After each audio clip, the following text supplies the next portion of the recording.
Apa perbedaan antara primum remedium dengan ultimum remedium? Bahwa dalam konteks hukum pidana dijelaskan sifat premium remedium, yaitu hukum pidana dipakai sebagai sarana utama untuk menegakkan hukum. Lalu sanksi administrasi atau sanksi perdata bukan merupakan pengganti dari sanksi pidana. Dan ancaman pidana bersifat akumulasi berupa pidana denda dan pidana penjara. Sedangkan sifat ultimum remedium yaitu hukum pidana dipakai sebagai sarana yang paling akhir sebagai penegakan hukum jika sarana penegakan hukum lainnya tidak lagi berfungsi. Sanksi administrasi atau sanksi perdata merupakan pengganti dari sanksi pidana dan ancaman pidananya alternatif.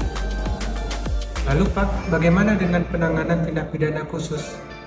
Berkenaan dengan hukum pidana khusus harus dipahami terlebih dahulu letak hukumnya.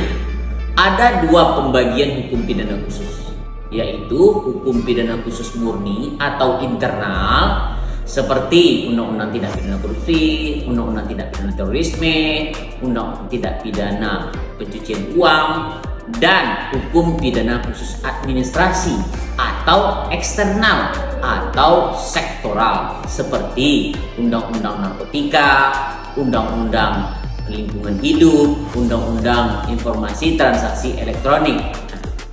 Terkait pembagian hukum pidana khusus murni atau internal dan hukum pidana khusus administrasi atau eksternal atau sektoral ini memiliki karakteristik dan sifat tersendiri.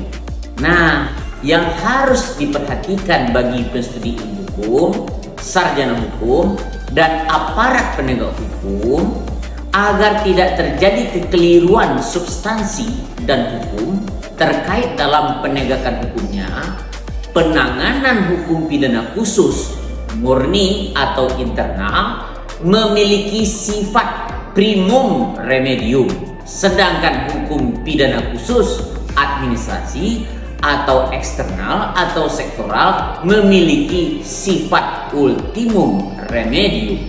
Jadi itu.